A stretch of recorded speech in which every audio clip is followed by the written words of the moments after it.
Благодарам, господине председач, колеги пратеници, колешки Затуровска. Значењето на Комисијата за избори и именувања веќе е споменувано во овие денови во кои што пробуваме да дебатираме и се надевам дека Комисијата ќе го даде предлогот за кандидат за председател, кој што ќе потенцирам уште еднаш денес дека истиот треба да даде објаснувања или да се огради од платформата која што беше направена со друга намена, а која што за некое политичко пазарење, односно парламентарно мнозинство, ја прифатија колегите од СДСМ и за која што ние, како пратеници во Собранието на Република Македонија, бараме одговори, ама очигледно до одговори не можеме да дојдеме. И во претпладневната сесија баравме одговори од колегите пратеници, од таа страна наидовме на молк, побараа дискусија, побараа дебата, меѓутоа од дебата немаме ни Д.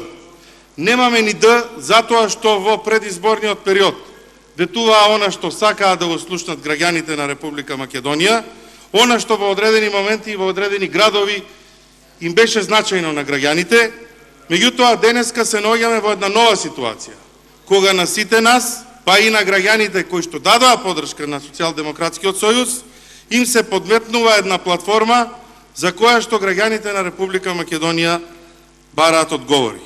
Вадењето на оваа постизборна платформа не е ништо друго, туку класична манипулација и најдрско лажење на граѓаните на Република Македонија.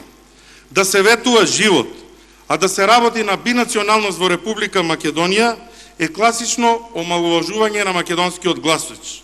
Не можете да ветувате она што сакаат да го слушнат граѓаните, а од друга страна да работите на промена на име, промена на знамето, на промена на химната, на промена на државниот грб во Република Македонија.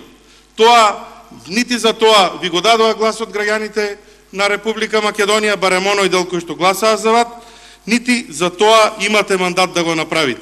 Граѓаните очекуваат одговори. Овие 52 дена очигледно не се доволен аларм за вас што се случува во Република Македонија, меѓутоа верувајте дека граѓаните ќе дојдат по своето и дека граѓаните ќе бараат да ги добијат одговорите. Вие и да продолжите да молчите, ќе морате да дадете одговор. Затоа што се работи за унитарноста на Република Македонија, затоа што се работи за иднината на нашите идни поколенија.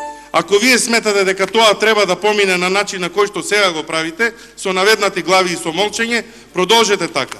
Ама граѓаните на Република Македонија ќе ве казнат за сето ова што го правите.